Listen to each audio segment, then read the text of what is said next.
നന്ദു, എങ്ങനെയുണ്ടായിരുന്നു എലഞ്ഞിത്തറ മേളം?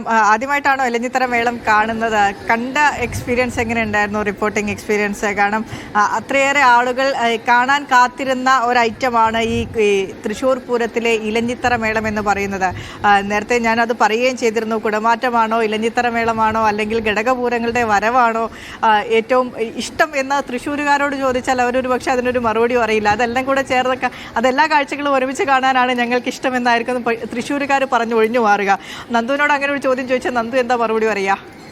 അങ്ങനെ പലർക്കും പല അഭിപ്രായമുണ്ട്. എന്നെ സംബന്ധിച്ചിടത്തോളം ഈ ഇലഞ്ഞിത്തറ മേളം വലിയൊരു ആവേശമുള്ള ഒരു കാഴ്ചയാണ്. പ്രത്യേകിച്ചും നേരത്തെ പറഞ്ഞതുപോലെ തന്നെ തുടക്കത്തിൽ ഈ കൊട്ടി കയറുന്ന ഒരു കാഴ്ച, അത് വലിയ ആവേശം നൽകുന്ന ഒരു കാഴ്ച. ഒരു പക്ഷേ അത് മറ്റെവിടെയെങ്കിലും ഇങ്ങനെ ഒരു ഇലഞ്ഞിത്തറ മേളവും അതിന്റെ ഒരു മേളവും ആ രീതിയും ഒന്നും തന്നെ കാണാൻ സാധിക്കുമെന്ന് കരുതുന്നില്ല. പ്രത്യേകിച്ചും ഇലഞ്ഞിത്തറ മേളത്തിന് ഒരു പ്രത്യേകതയുണ്ട്. അതൊരു പാണ്ഡിമേളമാണ്, അതൊരു അസുരവാദ്യമാണ് എന്നുള്ളതാണ്. അത് ക്ഷേത്രങ്ങൾക്കുള്ളിൽ കൊട്ടാറില്ല എന്നുള്ളതാണ്. പക്ഷെ അങ്ങനെ ഒരു പ്രത്യേകത കൂടെ ഇലഞ്ഞിത്തറ മേളത്തിനുണ്ട്. അത് വടക്കുംനാഥൻ ക്ഷേത്രത്തിനകത്ത് ഇലഞ്ഞി മരച്ചുവട്ടിലാണ് കൊട്ടുക. ഈ തൃശ്ശൂർ പൂരവുമായി ബന്ധപ്പെട്ട ഏറ്റവും വലിയ മേളങ്ങളിലൊന്ന് ഇലഞ്ഞിത്തറ മേളം കൂടിയാണ് എന്നുള്ളത് കൊണ്ട് അതിനോട് ഒരു പ്രത്യേക താല്പര്യം ആളുകൾക്കുമുണ്ട്.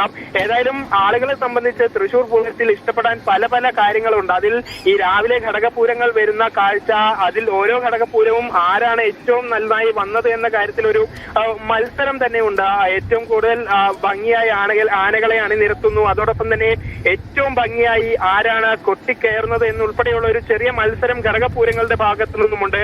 അതോടൊപ്പം തിരുവമ്പാടിയുടെ ഭാഗത്തു നിന്നും മടത്തിൽ വരവ് പഞ്ചവാദ്യം, അത് കോങ്ങാട് മധുവാണ് നേതൃത്വം നൽകുന്നത്. അതിനും ഇലഞ്ഞിത്തറ മേളയ്ക്കും പ്രത്യേകം ആരാധകരുണ്ട് എന്നുള്ളതാണ്. ഇലഞ്ഞിത്തറ മേളത്തിന് പാണ്ഡിമേളമാണെങ്കിൽ മടത്തിൽ വരവിന് പഞ്ചവാദ്യമാണ്. രണ്ടും വേറെ തന്നെ വാദ്യങ്ങളാണ്. അതുകൊണ്ട് തന്നെ രണ്ടിനും പ്രത്യേകമായ ആരാധകരുണ്ട്. രണ്ടും ഒരുപോലെ ഇഷ്ടപ്പെടുന്ന ആളുകൾ തന്നെയുണ്ട് എന്നുള്ളതാണ്.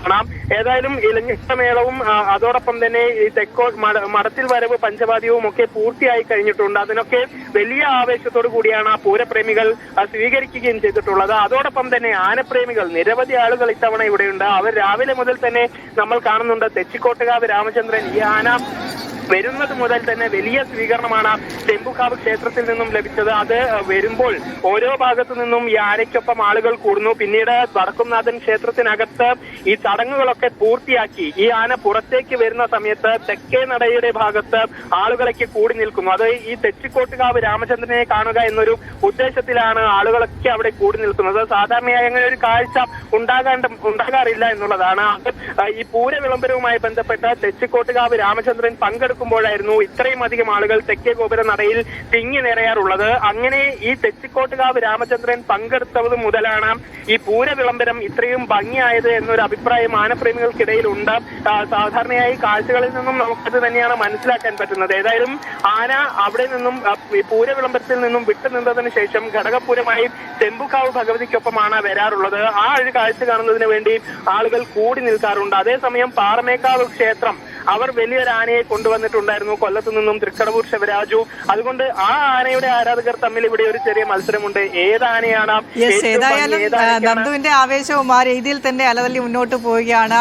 ഏകഛത്രാധിപതി തെച്ചിക്കോട്ടുകാവ് രാമചന്ദ്രനായിരുന്നു, അല്ലെങ്കിൽ 15 വർഷത്തിന് ശേഷം ഇത്തവണ പൂരത്തിനെത്തിയ തൃക്കടവൂർ ശിവരാജു ആയിരുന്നു ഇന്ന് മേളത്തിൽ തലപ്പൊക്കത്തിൽ ആക്കത്തിൽ കൂടുതൽ നിലവാർക്കായിരുന്നു എന്ന കാര്യത്തിലൊക്കെ ആരാധകർ തമ്മിൽ, ആനപ്രേമികൾ തമ്മിൽ വലിയ രീതിയിലുള്ള തർക്കങ്ങൾ ഉണ്ടായിരുന്നു എന്ന് പറഞ്ഞു വെക്കുകയാണ്. ആ തർക്കങ്ങൾ എന്ന് പറയുന്നത് ആനപ്രേമികളെ സംബന്ധിച്ചിടത്തോളം ആനയോടുള്ള ഇഷ്ടം കൂടിയാണ്.